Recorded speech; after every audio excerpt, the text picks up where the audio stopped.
Hey, everybody. How's it going? I'm super late tonight. Pretty late anyway. My name is Stuart Davis, and this is my channel, A Flawed Man of God. I am a deacon at a small church just outside of Richmond, Virginia. I'm not a pastor. I'm not a biblical scholar. I haven't been to seminary. I'm not trying to get you to join my church or donate to any special cause. What I'm here to do is talk about God, talk about Jesus, talk about the Holy Spirit, talk about the Bible, talk about Christianity, talk about issues facing us today, current events, whatever, and how that affects us as Christians, and give a Christian perspective both within the church and outside of the church. So, if you are somebody who is interested in learning more about Christianity, if you're somebody who's getting an urge, whether it be internally or externally, to find out if there's anything beyond your existence here on this earth, welcome to the show. Glad to have you here. Hope you're able to get some perspective out of this. You'll get a very layman perspective on things. I've been a Christian all my life, 39 years, non-denominational Protestant. I don't subscribe to any particular doctrine or denomination. Just in the Word every day, trying to do it better every time, every day. And sometimes I do it right, and sometimes I don't. But we're having a good time. So by all means, please, if you have any questions, any insights, any perspective that you can give, please be part of the chat. Same to anybody who is already a Christian tuning in and just enjoys Christian conversation and discussion. I highly recommend being here. We run this very similar to a Wednesday night study group or a Sunday school, small, pretty tight knit. That's how the chat really works. Already up and running tonight, which is great. Probably because I'm late. and whether you're just seeking out Christianity or you're an established Christian, please be part of the chat. And I will definitely address whatever it is you say. With that said, it's Tuesday and I'm in a rush, right? Doing some kid stuff, taking care of the kids. My wife is currently with some of her lady friends going to see Trans-Siberian Orchestra, which is something she's wanted to see for quite a while. Wait, no, Mannheim Steamroller. Wait, I don't know. She's seeing one of the two. I can't remember. I know they're very different, but they're both very cool, and I think they're both actually in town. I can't remember though which one it is. Anyway, she's going to go see them. She's kind of a concert going. I'm not. But that is a reminder. I am not going to be here streaming on Friday. I am going to a local concert with my son as a surprise. We're going to go. I'm taking him to go see Bit Brigade play Mega Man and DuckTales. So very excited about that. So there will be no stream on Friday. Thursday is a go though. The tentative meeting, we pushed that to next week. So there will not be a stream next Thursday, tentatively. So there we are today. And we've got folks in the chat. Thank you for joining us. Folks tuning in. If you don't want to be part of the chat or if you can't, that's fine. I'm just glad that you're tuning in. Thank you for giving me your time. It's an honor, and to whatever capacity you are getting something out of this, I'm glad I can do that. I'm glad I have something to offer. But Nico's in here and reminding me that I'm late. No, Nico, you have cat ears. It's your profile pic, not mine. Porcupine Mayhem in here. How's it going? Nernath Smith is absent. Let me give him some time. I think it was Dresden. Was it Dresden yesterday who said that he thought that some of the chat was out looking at the out at the Kanye West and Tim Pool interview going on at the same time? Apparently that was apparently that didn't sustain itself. There was some apparently everybody stormed off the set.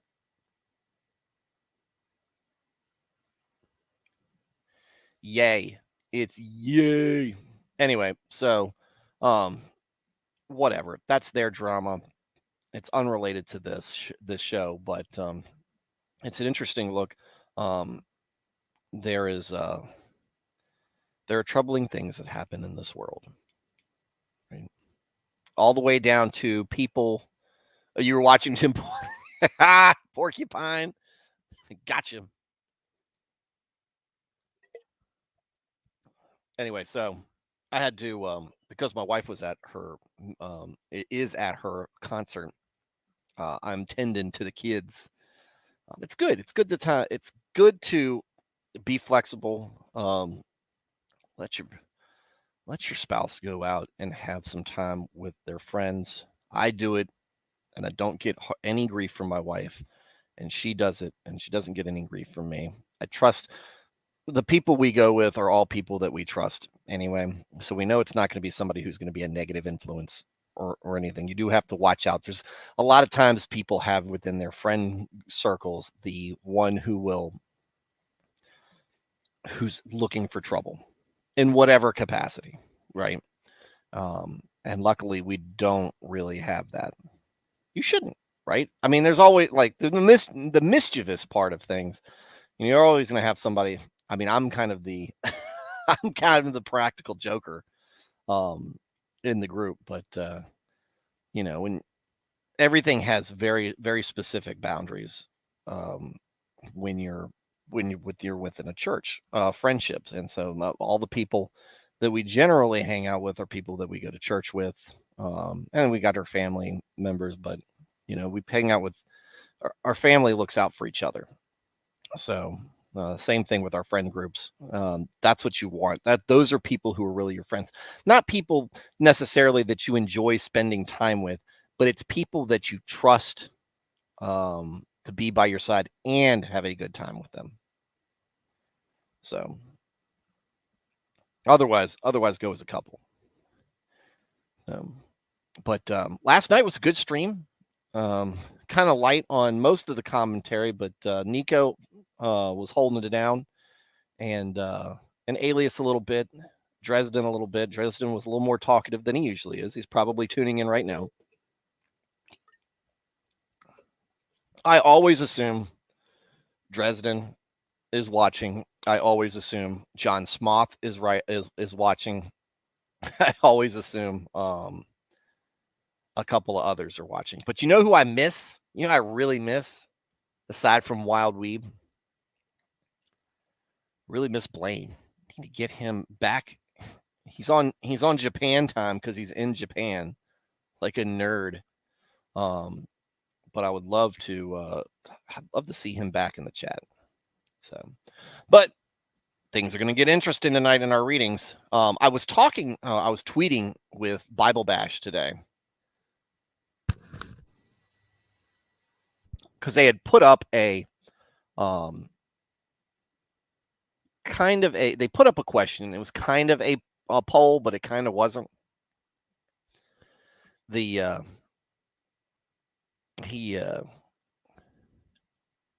was asking about potty humor. Is it against the Bible to partake in potty humor and everything? And it's not an. This is what I actually kind of like about and appreciate this about Bible Bash, because this is kind of how they take things. They ask it really just deadpan. The question comes out. This is the question. Yes, no, afraid to answer. So now people are because they put that I'm afraid to answer part. People initially, and I've fallen for this myself. Wait, there's a right or wrong question, and yeah, there is probably a right or wrong answer. There's probably a right or wrong answer, but maybe they're just asking this to get a discussion going. And that's what they were really trying to do. They were just, look, we want input. We want to hear what people are saying. Back it up biblically. And that's the thing that they do on Bible Bash. That's the thing we should all be doing as Christians in these spaces that, like my show, like other people's shows. Where does it say it in the Bible? Back it up biblically. What is your assertion? And that was one of the things I said. It's like, look, humor's hard to find in the Bible. There's a lot of situations that we see that are funny, that we find are funny, and we laugh at. But But how often do you see somebody in the moment in the Bible who is laughing, who is cracking jokes? This doesn't happen often in the Bible. And that's one of the things I broke up. It's something that I really struggle to get my head around is, we get so much joy out of laughter. Laughter is such a symbol of joy. And we don't really see all that much. In the Bible. It's very rare. It's very rare.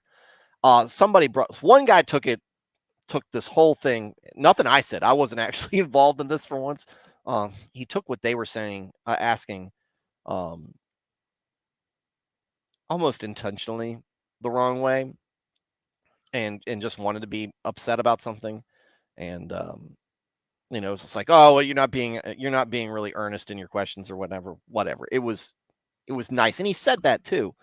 Um, and they said, look, we're looking to hear what you have to say. And what he said, and they replied to me is, they showed me a part, and we'll get to it, where it is actually it's a funny moment where it's a funny moment in the Bible. We're gonna have one tonight, actually. It was weird. It's really funny that it ended up this way, because I was just scanning. I always scan through the passages or through the chapters beforehand, and I saw that, and I was like, wow, it's funny. We were talking about this today, and tonight we're actually have one point coming up where it's kind of a joke is made. And but it's not often that it happens. And is God a stoic killjoy? Well, we know from what we've been reading and reacting to here in the Bible, because we're still really, you know, just hitting the middle of the Old Testament. God is very much an emotional being. Not to say that he is controlled by his emotions, but he's not afraid of showing his emotions either. Um, God gave us emotions. He has emotions. So he's not stoic, right? He lets you know what he's feeling a lot of times. As we see, I'm disappointed. I'm angry. I'm happy. I'm, he decide he, very much almost seems like God, it seems like, and I'm not trying to paint him into a corner here, but it almost seems like he's seeking out friendship with, like, Moses. He's maybe not even so much friendship, but just father and son. Just that time spent with someone, and just be in their presence. I mean, yeah, there's probably a lot of commands in there, and there's a lot of talk, but just enjoying time, right? God is such a singular Trinity. God's the Trinity, part of the Trinity, but it's just a singular deity, right? I wonder if it ever gets lonely. I feel like it had to be. So it has to be to a degree, because nobody else is on your level.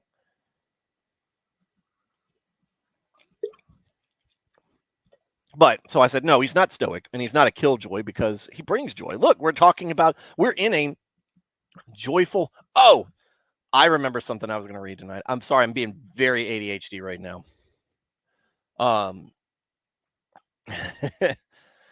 We have started the Advent season. I mean, this is all about joy, right? And so, um, buddy of mine, it's Dr. Meeks, who I've told you I've been trying to work into his schedule a time to come on and talk with us about the Anglican faith and kind of his perspective on it. Um, he put this in here, and I said I would read it tonight because it was very funny, as a lot of what he says is.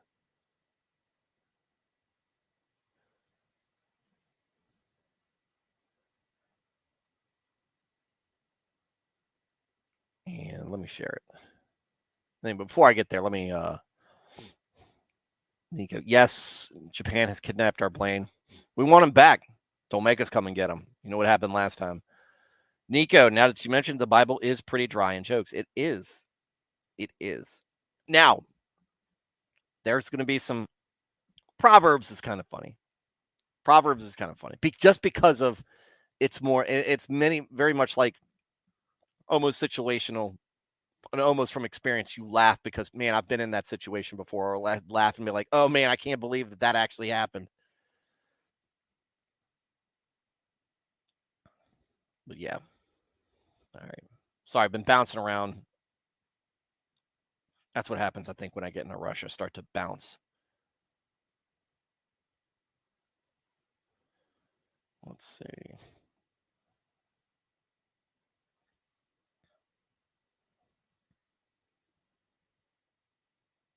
Here it is.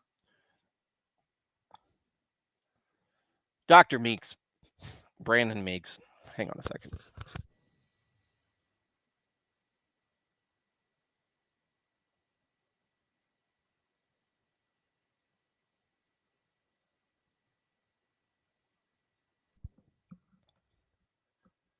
Dr. Meeks, Brandon Meeks here. And we're going to go ahead and read that. The Dummy's Guide to Advent. Advent, noun. Middle English, borrowed from Latin, medieval Latin adventus, going back to Latin arrival, appearance. From adven, variant stem of advenire, to arrive.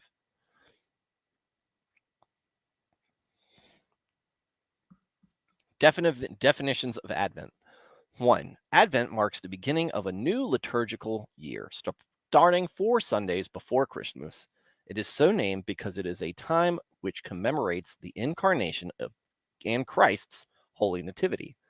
It is also a season of waiting and hope for the coming of Christ in his final glory, at which time he will raise the dead, judge the world in righteousness, and own the scoffers with history's biggest I told you so.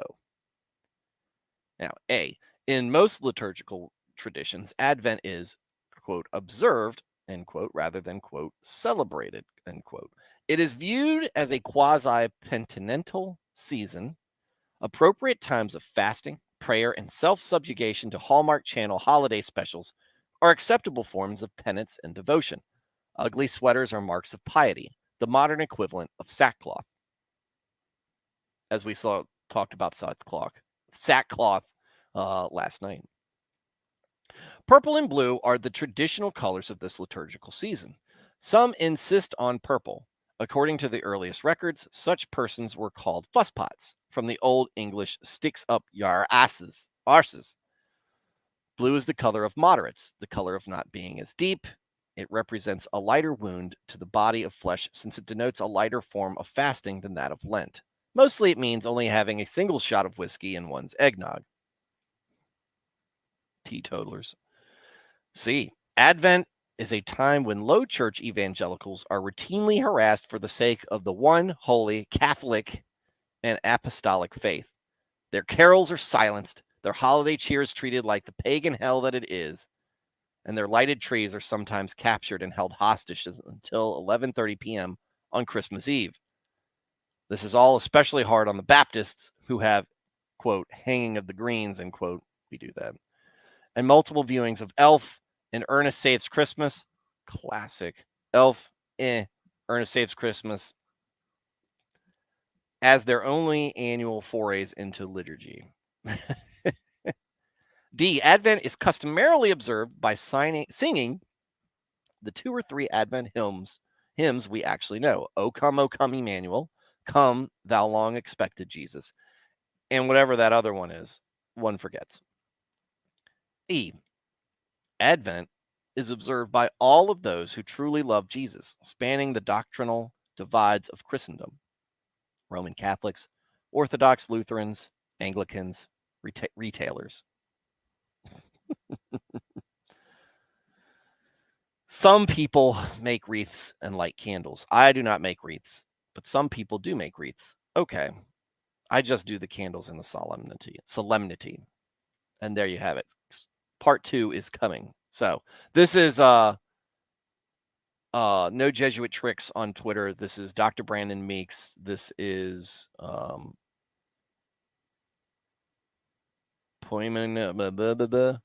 ruminating on goodness, truth, and beauty while poking the zeitgeist with a sharp stick.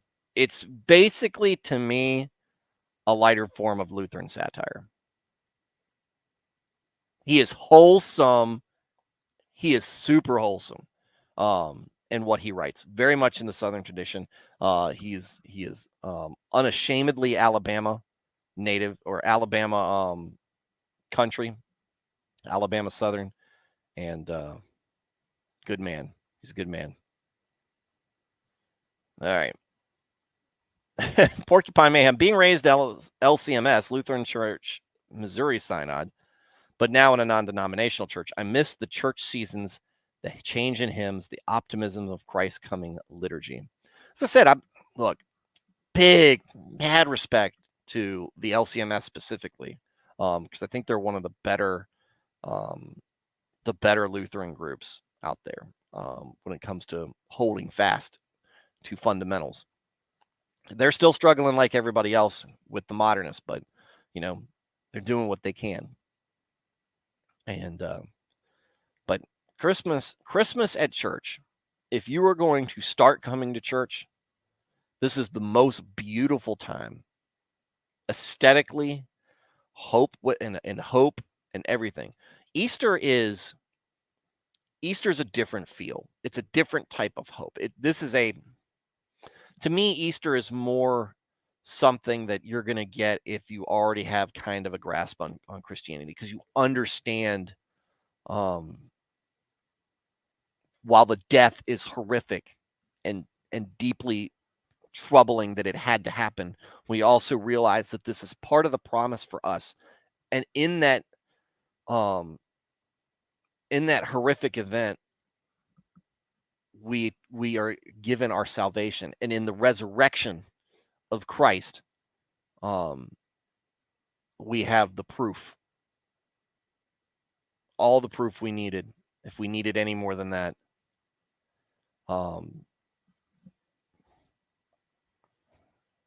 That he is part of the Trinity. He defeated death, right?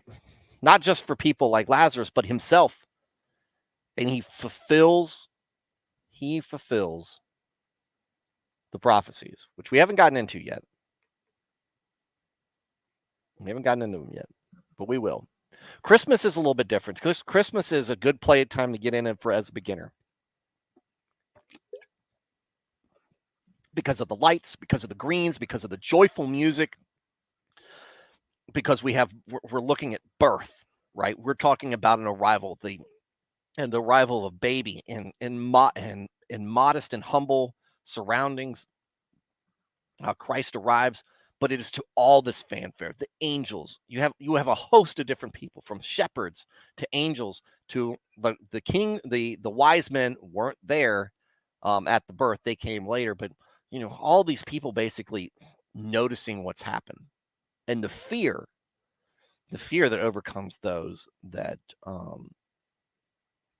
aren't partaking in that righteousness. You have the pagans, which would be the Romans, specifically, and also the Pharisees. Now, this is once Jesus is out and doing his thing, but upon his birth, yeah, Herod puts a hit out.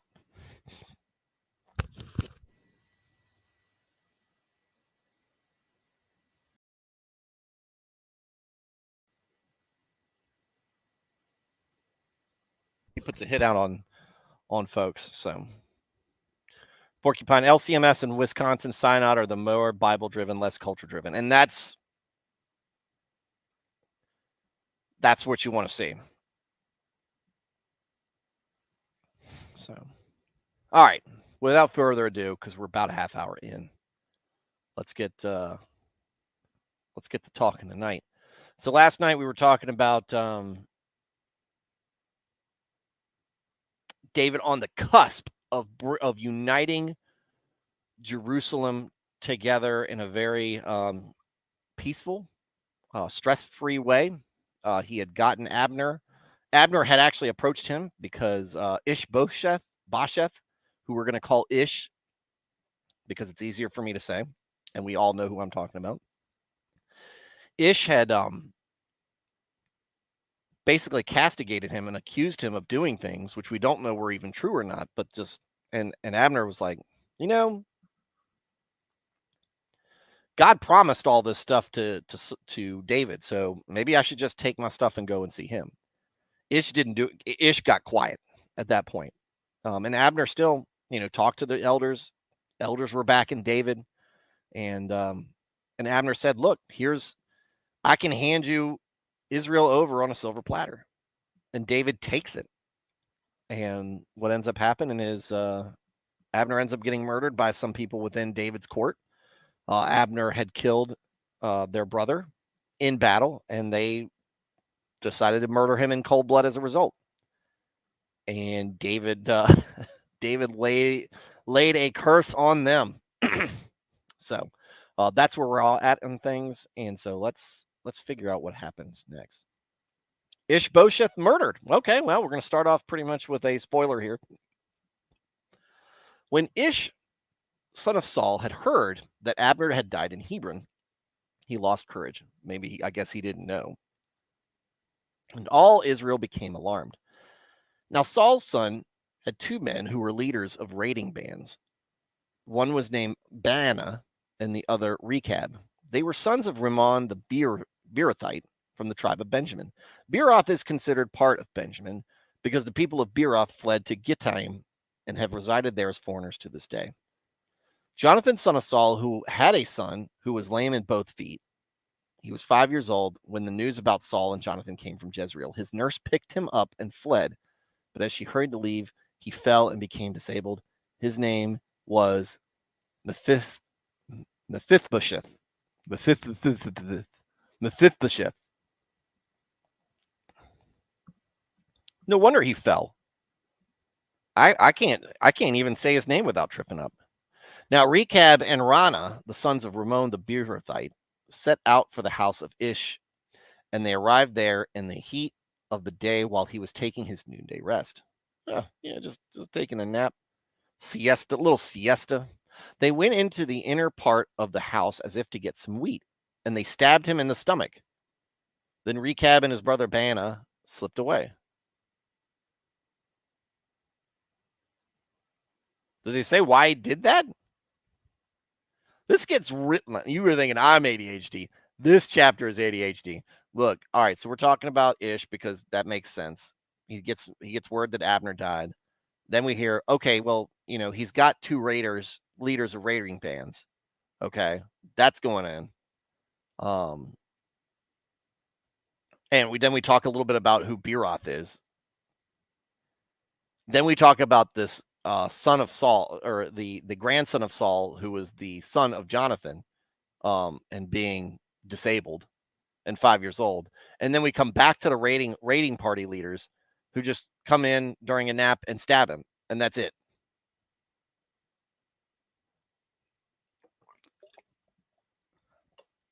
All right, well, let's see where this goes. They had gone into the house while he was lying on the bed in his bedroom. After they stabbed and killed him, they cut off his head. Taking it with them, they traveled all night by the way of the Arabah.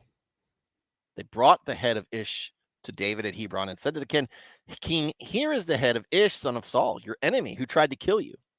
This day the Lord has avenged my lord, the king, against Saul and his offspring."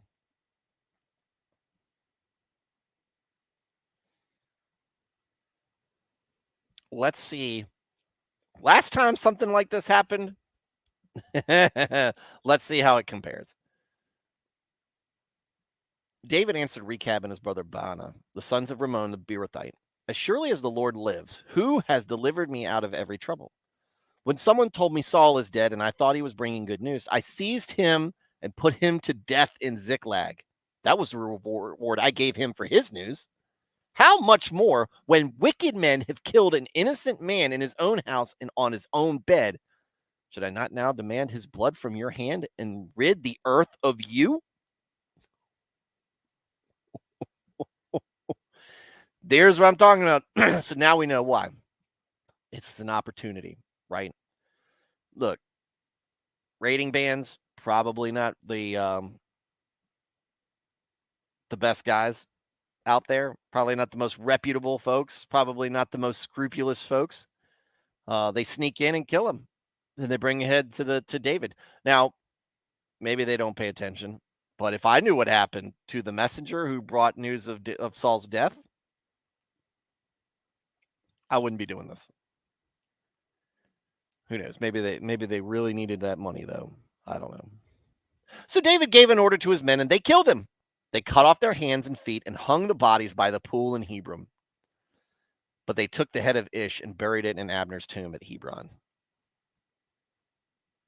David's got some honor. I say that with heavy understatement. David's got honor. So he's not going to react kindly to men acting dishonorably, especially to that degree. Like he said, you're wicked men. You come in and you murder an innocent man in his own house and on his own bed. And then you want me to be happy with this? Nah, fam, you done. Well then. But with Ish dead, now the way has become cleared. The way has become cleared for this. David becomes king over Israel. All the tribes of Israel came to David at Hebron and said, "We are your own flesh and blood. In the past, while Saul was king over us, you were the one who led Israel on their military campaigns. Then the Lord said to you, 'You will shepherd my people Israel, and you will become their ruler.'" When all the elders of Israel had come to King David at Hebron, the king made a covenant with them at Hebron before the Lord, and they anointed David king over Israel. David was 30 years old when he became king, and he reigned 40 years. In Hebron, he reigned over Judah 7 years and 6 months, and in Jerusalem, he reigned all over Israel and Judah 33 years.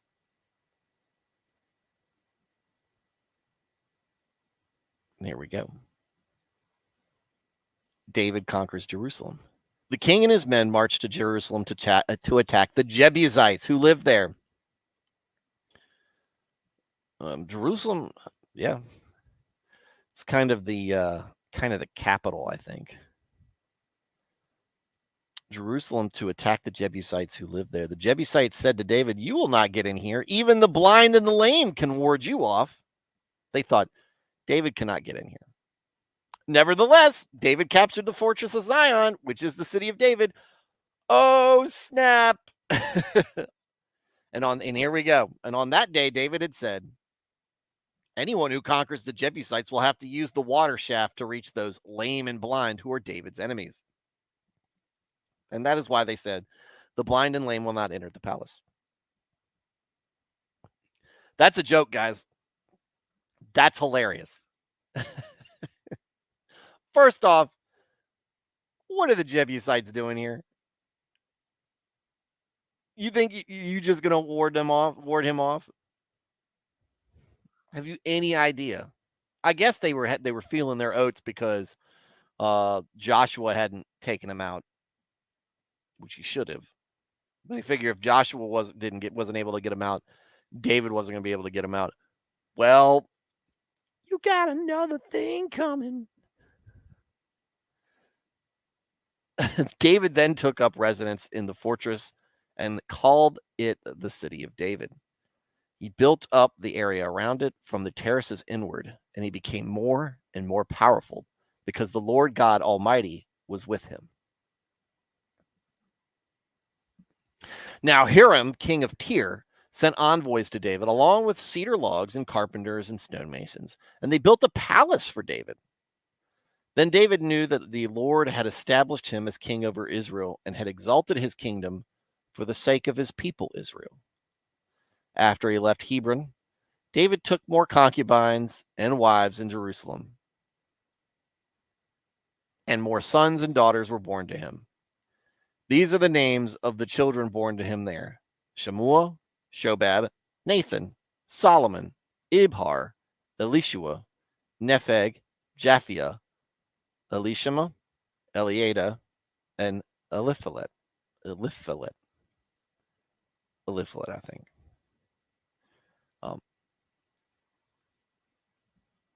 Going to pay attention to this one right here. Solomon.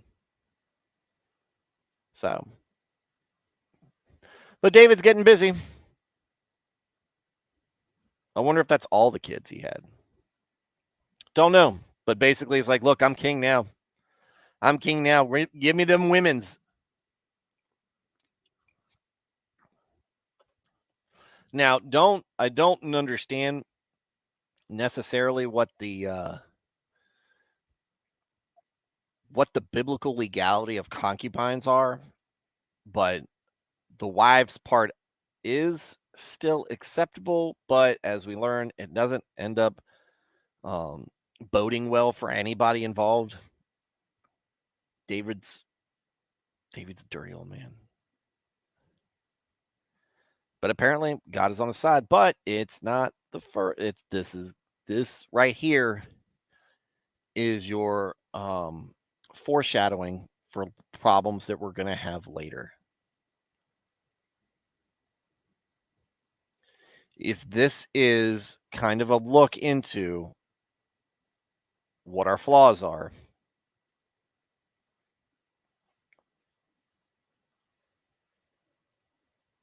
there you go.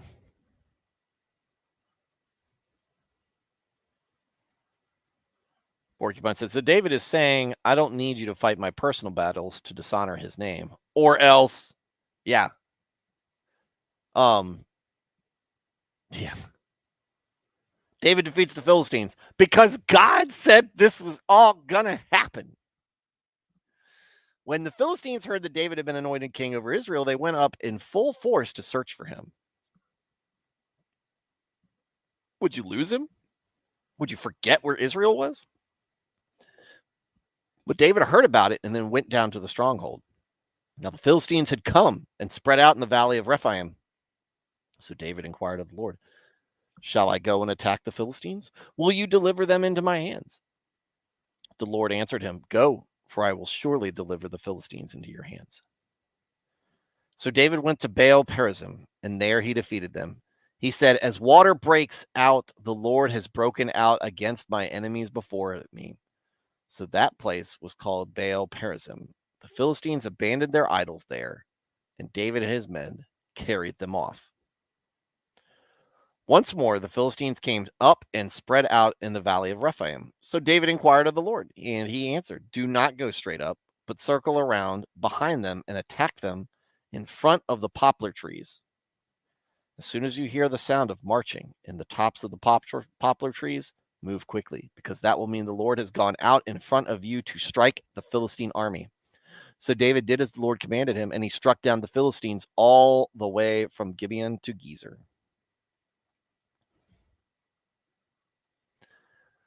Laying waste.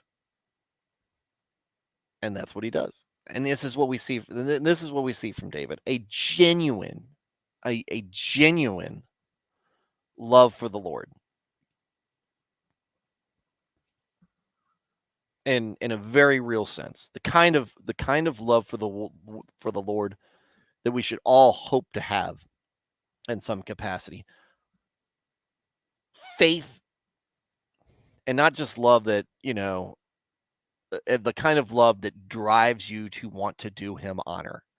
Not, oh, I love God because he lets me get away with everything. No, that's not it. And that's not what David's doing here.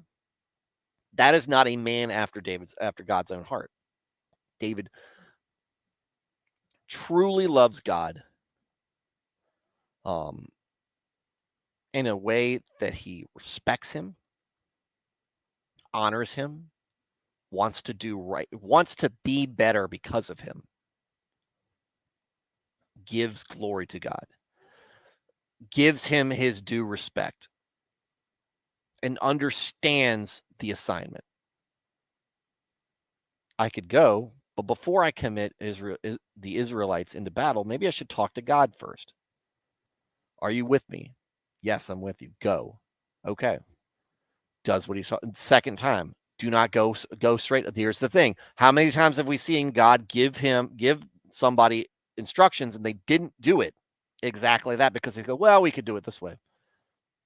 God said, do not go straight up, but circle around behind them and attack them in front of the poplar trees. And so David did as the Lord commanded him.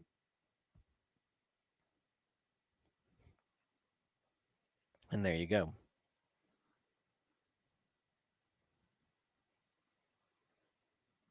That's what's so great about David, and we'll learn more about and Solomon is a little bit different, but very much like his dad in those respects. David is such a, like I said, such a force when it comes to just the emotional love and appreciation for God that we've seen only from a handful of people so far. People like Joseph, people like Moses. Less so, more so, I would think, than Moses, because look, David has confidence where Moses doesn't. But David's got a thing for the ladies. David's a little violent. Moses isn't really, well, Moses did kill that guy. So Moses doesn't have the women problems. So maybe it's because of the stutter. Can't get through his pickup lines. Anyway. All right. Well, Nernath missed another one. He really should have been here yesterday, because I know he wanted. I know we was itching to talk about. Crap. What was his name? Joab. No, he's wanted to talk about Joab, but he didn't. And now we have, finally, at long last, David's king. David's where he's going to be. And so tomorrow we're going to see some more things getting put in place. So it's a big one. It's going to be a lot of words. So anyway. All right, so we haven't had a lot. It was mainly just Nico and Porcupine. That's it today, but it is what it is. Porcupine, hope all is well with you. Hope the project's going well with the bus. Nico, hope everything's going well with you. But yeah, that's all I got for tonight. It's gonna be a little bit kind of short tonight, but that's fine.